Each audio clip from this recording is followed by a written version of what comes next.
በኢትዮጵያ ታሪክ እንዳሆኖ ያለ ክፉ አስተዳደር ክፉ አመራር ገጥሟት ያው ሀገራችን አሰድደውናል ዳሞቻችን አቃጥለዋል ደፍረውናል መብላት መጠጣት አይደለም የክርስቶስን ስጋና ደም እንኳን እንዳይቀበሉ አብያተ ክርስቲያኖቻቸው ተቃጥለው ካህናቶቻቸው ታርደው እጅግ የከፋ በታሪክ በጥቁር ቀለም የተጻፈበት ዘመን ቢኖር ይህ አሁን ያለበት የብልጽግና ዘመን አሁን እኮ መብላት እኮ ነው የተቸገረው ሰው መብላት መጫው አለበት ታዛኝ የተባለ መረጃ ምሽቱ ተሰምቷል እንደኛ ታልሆነ ስጦታን አንሰጣችሁም ነው ያለ እርዳታውን ያለ ገንዘብ አንሰጣችሁም የተባለው ጎንደር ነው ታቦት ሸኝቶ የሚጨፍረውም ህዝብ ጎንደር ነው ህዝቡ ምእመኑ ምናምን ወጥቶ ከታቦት መልስ እዛ ታቦት ያደረበት ስፍራ ላይ ሁሉም ከሸኘ በኋላ ሲመለስ መጠጡን ይዞ ባንዲራ ይዞ ነጠላውን ለብሶ ቀሚሱን አድርጎ እንዲህ ሲጨፍር ነበር የወንድ ድንግል አለ የለም እቺ የወንድ ድንግል አለ የለም አለ የለም ብንሰርክም ባንሰርክም እንኳን ክርስቲያኖን መሬት እንኳን ኦርቶዶክስ ሆነ ሰብስክራይብ ለምንድነው ማታረጉት አሁን ማርጉ ሰው ሁሉ ይለወጣል ሰው ሁሉ ፊቱን ያዞራል የማይለወጥ ፊቱን የማያዞር እግዚአብሔር ብቻ ኪስን አይቶ መዋረድን አይቶ መውደቅን አይቶ የማይተው እግዚአብሔር ብቻ በእውነት የሚያፈቅር በእውነት የሚወድ እግዚአብሔር ብቻ ቢተማመኑበት የማያሳፍር እውነተኛ መተማመኛ እግዚአብሔር ብቻ ብትደገፉበት የማይሰበር እንዳለት የጽና መመኪያ እርሱ ብቻ ዓለም በጣም ታላቅ ፈተና የገጠመባት ፈተናው የበዛበት ወቅት ላይ ነው ያለችው በዓለም ላይ ብዙ መቅሰፍቶች ተላልፈዋል ብዙ ሰዎችም በመጣው ወረርሽኝ መቅሰፍት አልቀዋል ሶስተኛው መቅሰፍት ደግሞ በዓለም ዙሪያ ህይወት የጦርነት ነጋሪት እየተጎሰመ በዓለም ላይ ሁሉ ጊዜ ጦርነትን የጦርን ወሬ ነው የምንሰማው በዚህ መካከል የምእመናን ችግር የምእመናን ጉዳት በእኔ አንደበት ብቻ ተቆጥሮ ተጽፎ የሚያልቅ አይደለም ከተፈጥሮ ውጭ በሆነ አራዊት እንኳን በማያደርጉት ሁኔታ የሰው ልጆች ሲጠፋፉ ከማየት ከመስማት የበለጠ ክፉ ነገር በዓለም ላይ የለም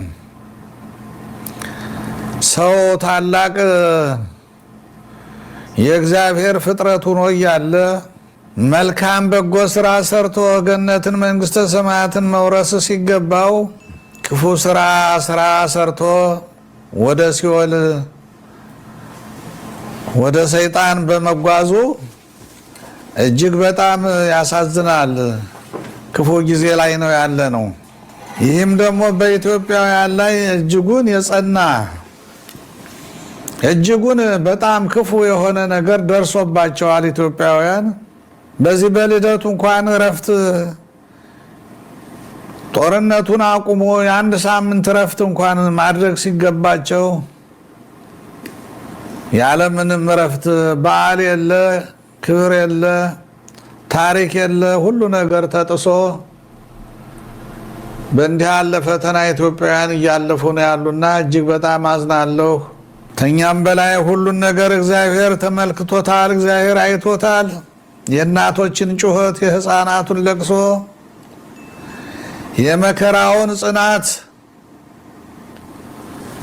ፈርዖን በእስራኤል ላይ እንዳደረሰው በእኛም ቤተሰቦች በእኛም ወገኖች ላይ የደረሰው መከራ ተመሳሳይ ነውና እንግዲህ ለነሱ የፈረደውን ፍርድ ለኢትዮጵያውያን ፈርዶ እግዚአብሔር ነፃ እንዲያወጣት እመኝላታለሁ ለሀገሬ የትም ከየትም ተዘመድ እንኳን ሄደው ተጠግተው ቀኑን በዓሉን እንዳያሳልፉ መንገድ ሁሉ የተዘጋበት መገናኛ ሁሉ የሌለበት ሰው ተገልጾ ሲሄድ በድሮን የሚደበደብበት ወቅት በመሆኑ መንገድም ወጥተው ዘመድ ከዘመድ መገናኘት አልተቻለም የእርስ በርስ መደጋገፉም እንደጥንቱ መጠያየቁም አልተገኘም በብዙ መልኩ ጨለማው የበረታበት ሐዘኑ የጸናበት ወቅት መሆኑን እረዳለሁ አብራቸው ከወገኖቼ ጋር ባልሆንም በመንፈስ እረዳለሁ አልፎ አልፎም እንደዚሁ ሰዎች በስልክም በምንም ሲናገሩ ሰማለሁና መከራው የጸና ነው የሆነ ሆኖ ግን እግዚአብሔር እንደ ቸርነቱ እሱ በምህረቱ የሚያደርገው ሊኖር ይችላል።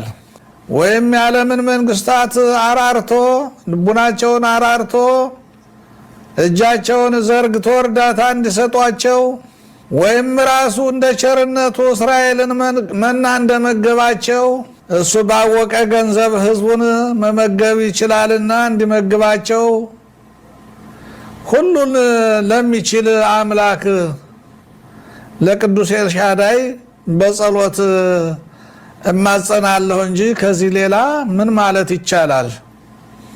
ፈተናው የበዛ ነው። እርዳታም ቢባል ምንም የተጨበጠ ነገር ምንም የሚደረግ ነገር የለ። ለማንስ ይሰጣል? በየትስ ይተላለፋል? ቀማኛው እኮ እንኳንስ ከዚህ ዶላር ሄደ ተብሎ ተለምኖ ከዚያ ያሉትንም እያገተ ከቤት ወጥተው መመለሻ እኮ አልተገኘም። እጅግ እጅግ የከፋ ዘመን በታሪክ በኢትዮጵያ ታሪክ ለረጅም ዘመናት በነጻነት የኖረች ሀገር የታሪክ ሀገር እንዳሁኑ ያለ ክፉ አስተዳደር ክፉ አመራር ገጥሟት አያውቅም።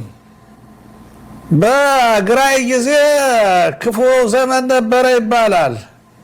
ከወዲህ ከደቡብና ከምስራቅ የሄደው ህዝብ ወደ ሰሜን እየሄደ መሰወሪያ መሸሸጊያ ነበረው።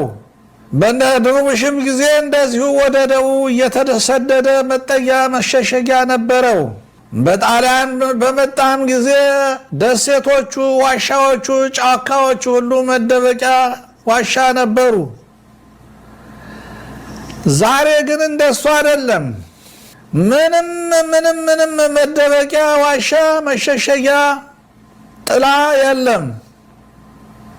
አገሪቱ በሁለመኗ በጦርነት ቀጠና የወደቀችበት የእርስ በርስ በመሆኑ አንዱን ሊሸሽገው ሊያድነው አልቻለምና እጅግ የከፋ በታሪክ በጥቁር ቀለም የተጻፈበት ዘመን ቢኖር ይህ አሁን ያለበት የብልጽግና ዘመን ብቻ ነው። ይህ ታሪክ ስብራታችን ነው። በረሃብ አዋርደውናል። ከሀገራችን አሰድደውናል። ገዳሞቻችን አቃጥለዋል፣ ደፍረውናል። እግዚአብሔር ማን ነው ብለውታል፣ ንቀውታል። እንደ ሄሮድስ እንደ ፈርዖን እንደዚሁ እሱ ማን ነው ብለውታል። እግዚአብሔርም ድምፃቸውን ሰምቷል። አንድ ቀን ግን ፍርድ ይኖራል ብለን እናምናለን። ሁሉን ችሎ አንድ ቀን ወእግዚአብሔር ይሳለቅ ላይ ሊሆሙ ነው። እግዚአብሔር ደግሞ በእነሱ ላይ አንድ ቀን ፍርዱን ሲያመጣ የዛን ጊዜ ምን እንደሚሆኑ እድሜ ለሰጠው ሰው እድሜ ላቆየው ሰው ከሞት ከጥላ ከተረፈ ትውልድ ይህን ታሪክ መነሻ አድርጎ የእግዚአብሔርን ስራ ሊያደንቅበት ይችላል ማለት ነው። ብፁዕነቱ በጣም በእውነት ከልብ ነው የማመሰግነው። የክርስቶስ ልደት ለዓለም ነፃነት የታወጀበት ነው። ከጨለማ ወደ ብርሃን ከሲኦል ወደ ገነት ለመመለሳችን ጉዞ የተጀመረበት ነው። የሰው ልጅ እጅግ በጣም የጨከነበት መንገድ ወንድም በወንድሙ ላይ ዘመድ በዘመዱ ላይ እጅግ በጣም ጭካኔ የተሞላበትን ድርጊት የሚፈጽምበት ወቅትና ጊዜ ያለ ነውና አሳዛኝ የተባለ መረጃ ምሽቱ ተሰምቷል። 2 ቱርኪያዊ ዜግነት ያላቸው የውጭ ሀገር ጎብኚዎችና እንዲሁም ደግሞ አንድ ኢትዮጵያዊ ዜግነት ያለው አሽከርካሪ ሽፍቶች ባደረሱባቸው ጥቃት ህይወታቸው ማለፉ ተሰምቷል። ግድያው የተፈጸመው ዛሬ ከጠዋቱ 2 ሰዓት ገደማ መሆኑ የደቡብ ምዕራብ ኢትዮጵያ ህዝቦች ክልል መንግስት አስታውቋል። ታዲያ ክልሉ ይህንን አረመኔያዊ ድርጊት የፈጸሙት ሽፍቶችን ተከታትሎ ለህግ ለማቅረብ የተቀናጀ የጸጥታ ኃይል በማሰማራትም ሰፊ የህግ ማስከበር ስራ እያካሄደ መሆኑ ገልጿል። ከገና ቀጥሎ የምናከብረው ዓመታዊ የጥምቀት በዓል አለ። የጥምቀት በዓል ታቦት ተሸክመን አባቶቻችን ተሸክመው በታቦት ተባርከን ሀገር ተባርካ ጸሎት ተደርጎ ምህላ ተደርጎ የሚወጣበት የቤተ ክርስቲያን ታላቅ የትውፊት ስርዓት ነው። ታላቅ ስርዓት ነው። አምና ይሄ ሴሬሞኒ ነበረ ጎንደር ላይ።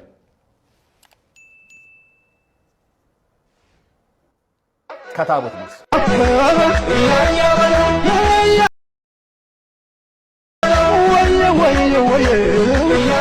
ህዝቡ ምእመኑ ምናምን ወጥቶ ከታቦት መልስ እዛ ታቦት ያደረበት ስፍራ ላይ ሁሉም ከሸኘ በኋላ ሲመለስ መጠጡን ይዞ ባንዲራ ይዞ ነጠላውን ለብሶ ቀሚሱን አድርጎ እንዲህ ሲጨፍር ነበር። ስለዚህ አንድ ሀገረ ስብከት ሊቀ ጳጳስ አንድ ሊቃውንት ሲናገር አልሰማን። ያ ታቦት የሸኘ ምእመን ከታቦት በኋላ ወደ ጭፈራ ሲሄድ የሚናገር ካህን የለም፣ የሚናገር ጳጳስ የለም፣ የሚናገር ነገር የለም። ይሄ ማለት ትላንትና እኚህ ሴትዮ ወጥተው ነበር።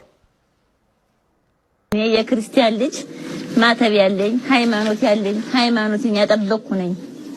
ወገኖች ተረዱኝ። ተጨፍነህ እየተባለ ካንሰር፣ የማህፀን ካንሰር፣ የወር ካንሰር በጣም እንዲፈታ ነው። አሁን ተፈቷል።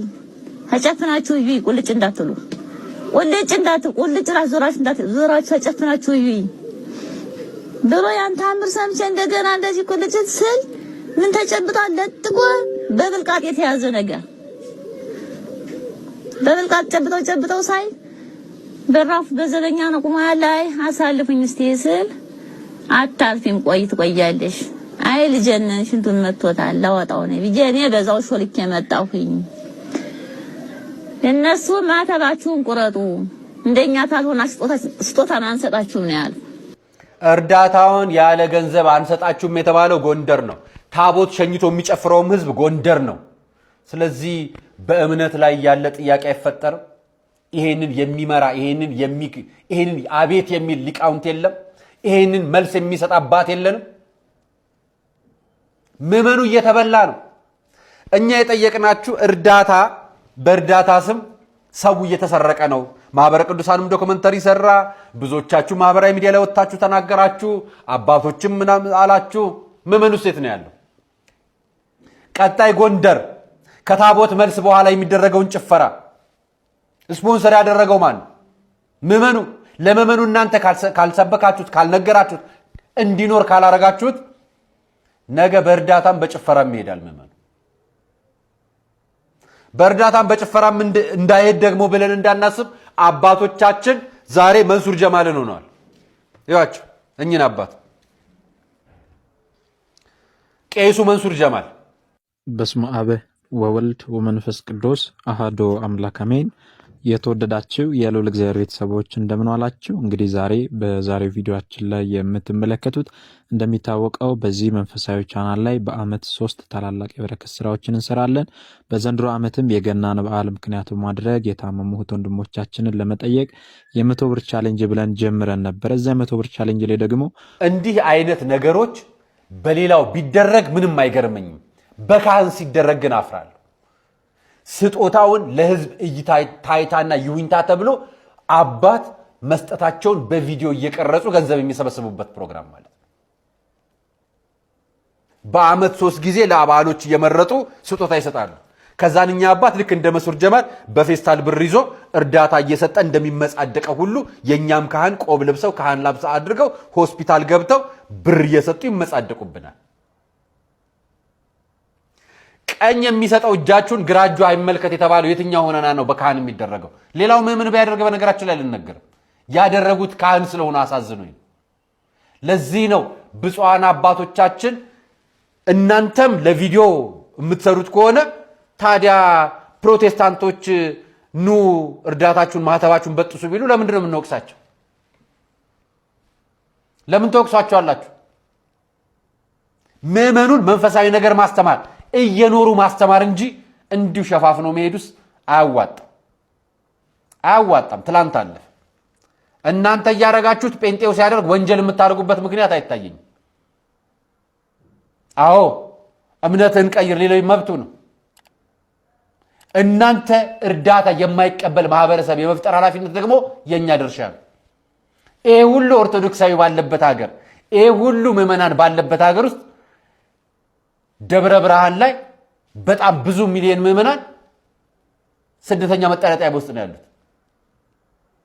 ጎንደር ላይ በረሃብና በስቃይ በችግር ውስጥ እርዳታ የሚሰጣቸው አጥተው ከቤተ ክህነትም በቤተ ክርስቲያንም በኩል የሚደግፋቸው አጥተው እምነትን መንሸርሸሪያ በማድረግ በገንዘብ ደግሞ እየተሸጡ ነው።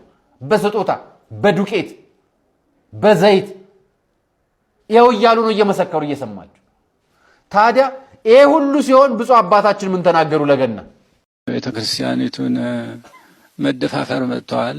ይሄ መደፋፈር ሁሉ እንዲታገሱን በእውነቱ ይሄ ነገር እጅግ ያስቀይማልና ቤተ ክርስቲያኒቱ ክብሯ፣ ልዕልናዋ፣ መብቷ መጠበቅ አለበት። ልዕልናዋ መጠበቅ አለበት፣ መከበር አለበት እና ስለዚህ መበርታት አለብን፣ መጥናት አለብን። የኢትዮጵያ ኦርቶዶክስ ተዋሕዶ ቤተክርስቲያን ተደፍራለች። የወንድ ድንግል አለ የለም? የወንድ ድንግል አለ የለም? አለ የለም? አለ። ዮሐንስ ድንግል፣ ኤርሚያስ ድንግል ደናግል አሉ እንጂ እንዴ ማየትም ምናምን ስለሌለው መከራው ነው እንትን ነው እንጂ የሴት ድንግል ያው የታወቀ ነው። ሔዋን ይላል ሊቁ የሴትነት ድንግልናዋን እንደው የሚገርማቸው ሔዋን የሴትነት ድንግልናዋን ያጣችው ከገነት ከተባረረች በኋላ ነው። ምዕራፍ 4 ላይ ዋይ መራ አዳም ለሔዋን አዳም ሔዋንን አወቃት ደረሰባት ብሎ ሩካቤ ሥጋ የፈጸሙት ከገነት ከተባረሩ በኋላ ድንግልናዋ የሄደው ዋናው የጆሮዋን ድንግልና፣ የዓይኗን ድንግልና፣ የእጇን፣ የእግሯን፣ የልቧን ድንግልና ያጣችው በገነት ነው። የዓይኗን ድንግልና መቼ አጣችው? የበለሱን ፍሬ ስታይ። የጆሮዋን ድንግልና መቼ አጣችው? የሰይጣንን ቃል ስትሰማ። የእጇን ድንግልና መቼ አጣችው? የበለሱን ፍሬ ስትቆርጥ። የመላሷን ድንግልና መቼ አጣችው? ከሰይጣን ጋር ስታወራ። የእግሯን ድንግልና መቼ አጣችው? ወደ በለሱ ስትገሰግስ። አላጣችሁም ድንግልናዋን? ገልብጡና ወደ ድንግል እንግዲህ የትምህርታችን ርዕስ ምንድነው ብለናል? ሁለቱን እናቶች ማነጻጸር አይደለ? የድንግል ማርያም ድንግልናስ ሔዋን ሰይጣንን አነጋግራ ያንደበቷን ድንግልና ስታጣ፣ እመቤታችን ግን ከቅዱስ ገብርኤል ጋር ተነጋግራ ያንደበቷን ድንግልና አስጠበቀች። ሔዋን የበለሱን ፍሬ አይታ የዓይኗን ድንግልና እንዳጠፋች፣ ድንግል ማርያም የሕይወት ፍሬ ክርስቶስን አይታ ድንግልናዋን አጠፋች። ሔዋን ሰይጣንን አየች፣ ድንግል ማርያም ቅዱስ ገብርኤልን አየች። ሔዋን የበለሱን ፍሬ ቆረጠች፣ ድንግል ማርያም የሕይወት ፍሬ ክርስቶስን አቀፈች። ሔዋን ወደ በለሱ ፍሬ ገሰገሰች፣ ድንግል ማርያም ወደ ቤተ መቅደስ ገሰገሰች። ሔዋን እሺ በጀ ብላ ሰይጣንን ተባበረች፣ ድንግል ማርያም እንኳን ሰይጣንን ቅዱስ ገብርኤልን እንኳን የተቀበለችው ከብዙ ክርክር በኋላ ነው። ስለዚህ ከሁለቱ እናቶች ያተረፈን ማን ነው? ከሁለቱ እናቶች አትራፊዎች እነማን ናቸው? የትኛዋ ናት? ድገሟት። ኧረ ድገሟት። እመቤታችን። ብንሰርቅም ባንሰርቅም እንኳን ክርስቲያኑን መሬት